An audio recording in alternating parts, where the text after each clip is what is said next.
फकीर को पैसे देने से पहले रसूल अल्लाह सल्लल्लाहु अलैहि वालैहि वसल्लम का फरमान सुन लें। दीने इस्लाम जो सबसे ज्यादा भीख मांगने से मना करता है, ने मेहनत और खुराक के जरिए कमाई और कोशिश और जद्दोजहद के जरिए मौज कमाने पर सबसे ज्यादा जोर दिया है। इस मजहब के नाम पर भिखारियों का तनासुब सबसे ज्यादा है। भिखारियों की भीड़ हर जगह देखी जा सकती है।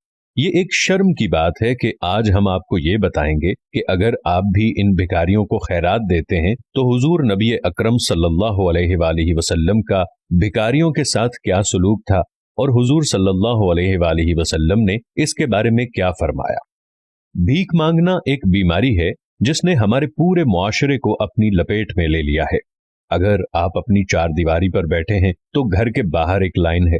अगर आप घर से बाहर कदम रखते हैं तो सड़कों पर, मसाजिद जैसी मुबारक जगहों पर भी सवाल करने वालों की कोई कमी नहीं है। हुजूर सल्लल्लाहु अलैहि वसल्लम के हुक्म के मुताबिक कौम को भी जलील और रुस्वा किया जा रहा है। अगर आप भी मांगने वालों को 10 से 20 रुपए की भीख देते हैं तो हम आपको सुन्नत रसूल सल्लल्लाहु अलैहि वसल्लम और इस तर्ज अमल के बारे में बताते हैं कि उन्होंने लोगों की रहनुमाई के लिए क्या कहा।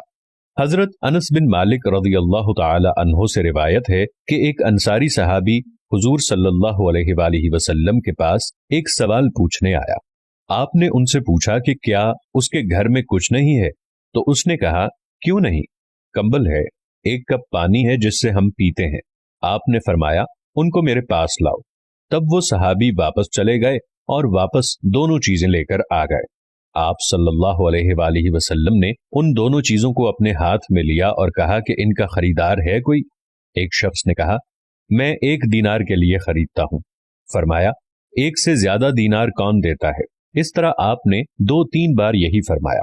एक शख्स ने कहा, मैं ये 2 चीजें 2 दिरहम में खरीदने को तैयार हूं। चुनाचे आप सल्लल्लाहु अलैहि वसल्लम ने वो दोनों चीजें उसके हवाले की। आप सल्लल्लाहु अलैहि वसल्लम ने 1 दिरहम उसे दिया और कहा कि लवाहिकीन के लिए खाने पीने की चीजें ले लो और 1 दिरहम से कुल्हाड़ी खरीद कर मेरे पास लाओ।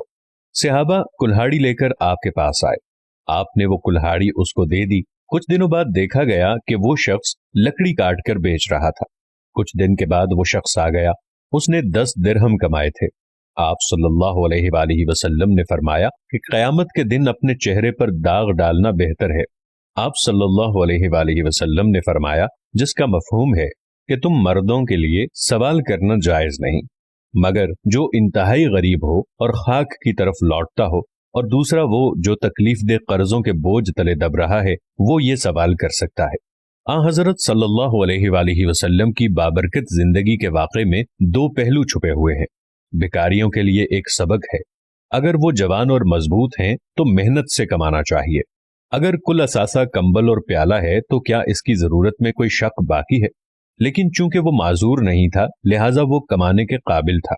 आप सल्लल्लाहु अलैहि वसल्लम ने उसे कुछ देने की बजाय उसे सख्त मेहनत के बारे में सोचने पर मजबूर किया। दोस्तों, ये बात हमेशा याद रखें, रब से मांगने वाले कभी मायूस नहीं होते, और जो लोग दूसरों से हर वक्त हर चीज मांगते हैं, उन्हें उनसे मायूसी के सिवा कुछ नहीं मिलता। लोगों के आगे हाथ फैलाने को ही भीख कहा जाता है, और ये इंसान की गैरत व हमीयत के खिलाफ है। इससे खुददारी खत्म और शर्म व हया जाती रहती है। लिहाजा जितना हो सके इस